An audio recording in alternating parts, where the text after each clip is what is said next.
rêve classique peuple bi fal ko ça veut dire que peuple bi dafay joxe aussi benn signal ne léegi diine ji yem leen place su diine ji yéen politique yi yem leen place su politique yi et pendant longtemps nag cafouillage boobu amoon moo taxoon am na yu bëri yoo xam ne finalement retardé na Sénégal te avancement Sénégal mi ngi nekk ci toujours ku nekk yem sa place waaye politique def politique waaye diine ji ñoom ñoo yor suñu cohésion sociale et cetera et que ñuy mën di dialoguer pourtant loolu way diine dañ koy bañ parce que ñoom boo waxee dañuy bañ ku leen teg ci sijaada ga naan ñaan leen def leen nii dañoo am seen mot à dire ci langue politique bi. Non en fait il faut distinguer deux choses en ce moment il faut distinguer ce que j'appelle ñun suñu këru diine yi ak les acteurs politiques arabisants. Non, il y a deux choses différentes. Il y a les acteurs politiques francophones, disons francisants, intellectuels, comme ni ngeen koy waxee, mais il y a les acteurs politiques arabisants. ñooñu waxuñu leen. comprendre nga ñi ñuy wax mooy li ñu tuddee ñun suñu këru diine yi wala suñuy tarixa yi si vous voulez donc logique bi foofu lay nekk. ça veut dire que la chose politique soit da ngay ñëw dugg ci wala nga bañ cee dugg. boo ciy dugg nag mën na nekk yow nga jàngee bindum ndeyjoor wala nga jàngee bindum càmmooñ loolu yow. personne ne t'interdit nga ñëw dugg ci politique bi mais suñu këru diine yi xam nga boo xoolee année yi passé ñoom sax loolu baaxul ci ñoom parce que dafa dem ba mujj gi dafa wàññi seen daraja est-ce que comprendre nga dem na ba mujj gi jaxasoo bi ñu leen jaxasoo yooyu te boo xoolee jamono ju njëkk ba ay ñoom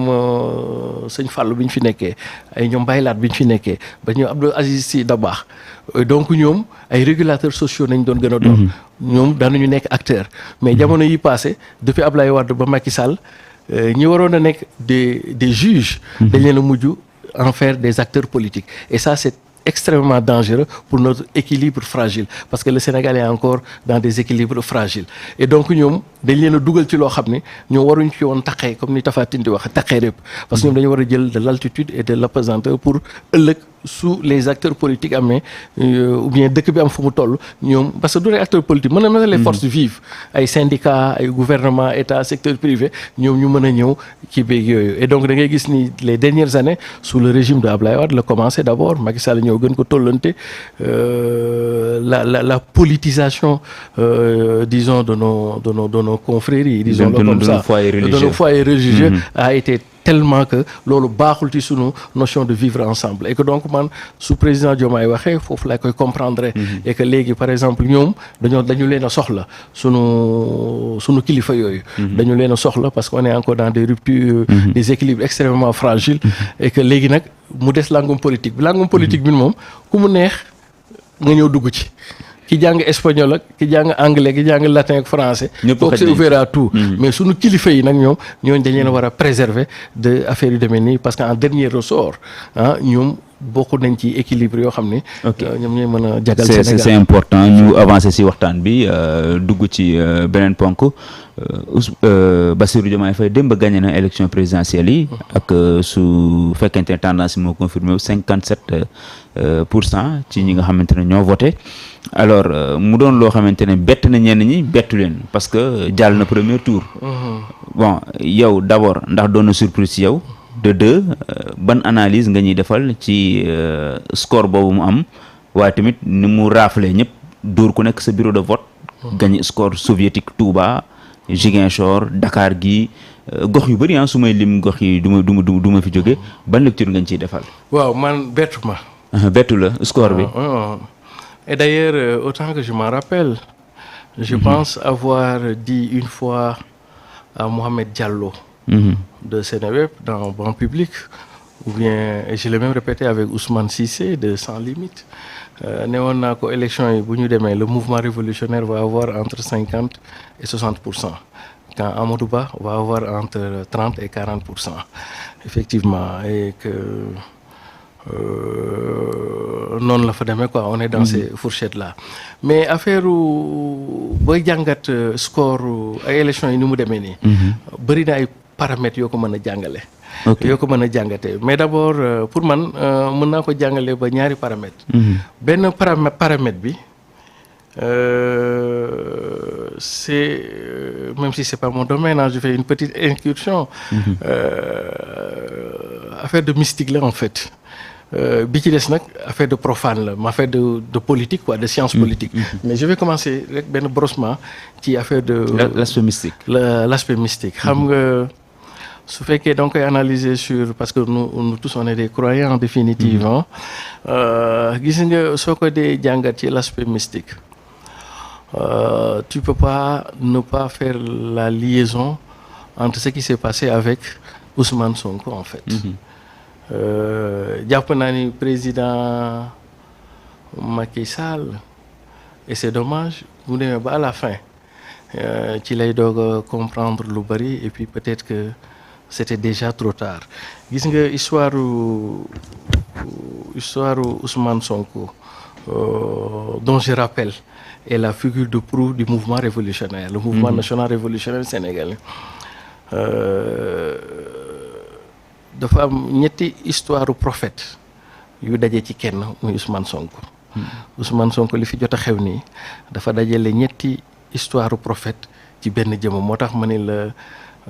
affaire Ousmane Sonko bi du neenuk neen li Youssou Ndour naan du neenuk neen mais malheureusement le président Macky Sall l'a compris et c'était déjà trop tard. Diomaye wax na ko ne lii du neenuk neen. non du neenuk neen te bi mu koy comprendre c'était déjà trop tard xam nga lu tax. première analyse. mooy l'histoire du prophète Youssoufa dafa fekk si ci affaire Ousmane Sonko bi l'histoire du prophète Moïse ou Moussa dafa fekk si ci affaire Ousmane Sonko l'histoire du prophète Mohammed sallallahu alayhi wa sallam dafa fekk si affaire histoire yi comment Youssoufa yonent yàlla Youssoufa dafa am benn jigéen bu ko jiiñoon viol ba mu ko jiiñee viol ñu indi nit pour mu seet ko mu seet soxna si ne ay la yowén moom li mu gis nii kii kenn violé wu ko ñu dem wooyu matron bi ñëw xool ndaw si ne moom de li mu gis kii violé wuñu ko ñu dem yóbbu juge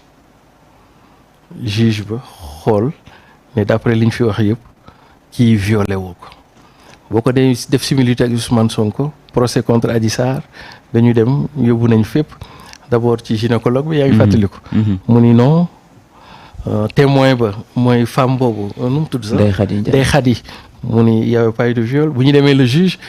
attesté que y avait pas de viol mais y avait corruption de la jeunesse et cetera histoire Youssouf oui. Histoire Moïse mooy Ousmane Sonko xam nga Moïse ci kër Firawna la yaroo Ousmane ko yar Ousmane Sonko administration la nekkoon ñu dàqe ko fa lan moo tax ñu dàqe ko fa parce que da doon waxi détournement et cetera mais fi mu gën a amee similitude ak histoire Moïse mooy Moïse ba mu defee la muy def ba yàlla bëgg non Firawna bi defee li muy def ba yàlla bëgg a sauver Moïse ba ñu dawee ba xotti géej ga bi ñëwee ba ci digg bi Firawna dafa ni Moïse sax la wax d'ailleurs jàngalekat yi dañ naan su période boobu bu fekkoon ni yàlla la ñaan yàlla mën na ko jéggal mais Moïse la ñaan quoi moo tax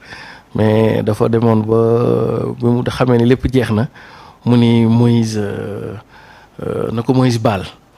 et que su démb doon tey du ko doxalee noonu loolu mooy li dal président Macky Sall c'est-à-dire que il a tout fait pour éloigner Ousmane Sonko mu bañ a nekk candidat mais gis nga fa ñuy mujjee ca moom moo koy élargir prison moo koy delloo ko amnistier ko delloo ko ay kiyoom ak yooyu mais boobu c'était trop tard Ousmane mënatuloo nekk candidat mais ca pandaw ga moom bu sañoon du àgg ak fii Ousmane mooy doon candidat bi ci des mooy avec l'histoire du prophète sallallahu alayhi wa sallam Mohammed xam nga da ngay xool le parallélisme des formes qu'il peut y avoir entre Dakar et Ziguinchor qui symbolise gàddaay ga président yonent bi Makka la juddoo mais benn instant il a fallu que mu exilé wu daw dem Médine Ousmane Sonko ci problème am yi am na ci benn instant mu exilé wu daw Ziguinchor comprendre na bi muy daw Ziguinchor comme dans les formes d'enchantement disons jóge na Ziguinchor ñëw dem na prison mais finalement il a pu triompher de ces élections à travers, même s'il n'est pas candidat, à travers Diomaye.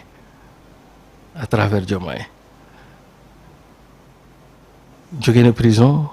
ñibbisi na. Il a triomphé de ses ennemis d'hier, disons-le comme ça, comme le prophète sallallahu alayhi wa sallam a triomphé de ses ennemis d'hier